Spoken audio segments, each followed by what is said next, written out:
प्रदेश में vehicle location tracking device permit व्यवस्था और ई डिटेक्शन चालान समेत कई विभिन्न मांगों को लेकर राजस्थान ट्रक ट्रांसपोर्ट संघर्ष समिति के आह्वान पर भीलवाड़ा में ट्रांसपोर्टरों की अनिश्चितकालीन हड़ताल शुरू हो गई।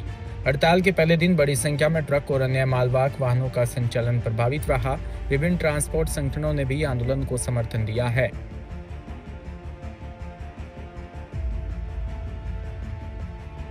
आज राजस्थान ट्रांसपोर्ट संघर्ष समिति ने जो 13 तारीख को चक्का जाम का जो ऐलान किया था, उसी के अंतर्गत आज भीलवाड़ा पूरा बंद है। हमारा ट्रांसपोर्ट नगर सिर्फ चाय की थड़ी खुली है। सारे ट्रांसपोर्टर आज हमारे सभागार के अंदर यहाँ मौजूद हैं। हम मीटिंग कर रहे हैं। आज संघर्ष समिति भी बनेगी। आज नए नए दस्ते भी बनाएंगे हम 5-7, ताकि शहर के अंदर और कहीं कोई गाड़ी लोड तो नहीं कर रहा, खाली तो नहीं कर रहा। मैं खासकर व्यापारियों से निवेदन करना चाहता हूँ कि हमने आपकी बरसों तक सेवा की है और आज हमारी बुरी हालत में हम आपसे सहयोग की अपेक्षा करते हैं। आप हमारा सहयोग करें, संयम बनाए रखें। हम आज भी आपके साथ हैं, कल भी आपके साथ खड़े। सरकार की जो दमनकारी नीतियां हैं, वो यहाँ तक हो गई है कि हमें आत्महत्या पे मजबूर होना पड़ रहा है।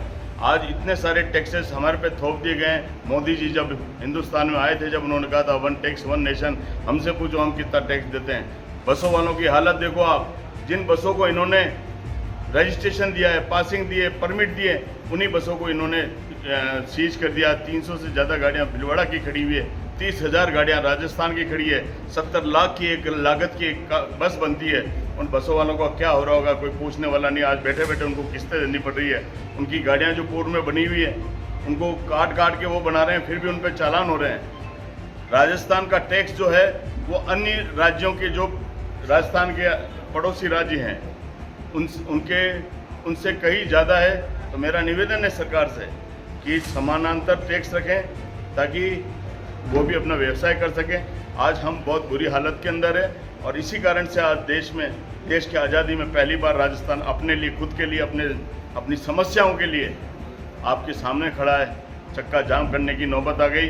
उस दिन 8 तारीख को अगर पुरुषोत्तम जी शर्मा हमारी बात कर लेते, हमारे साथ आमने सामने हो जाते, हमसे रूबरू हो जाते, हमारी बात सुन लेते, तो आज ये मौका नहीं आता। मैं सरकार से कहना चाहता हूँ, हम धूरी हैं। आज कोई भी विकास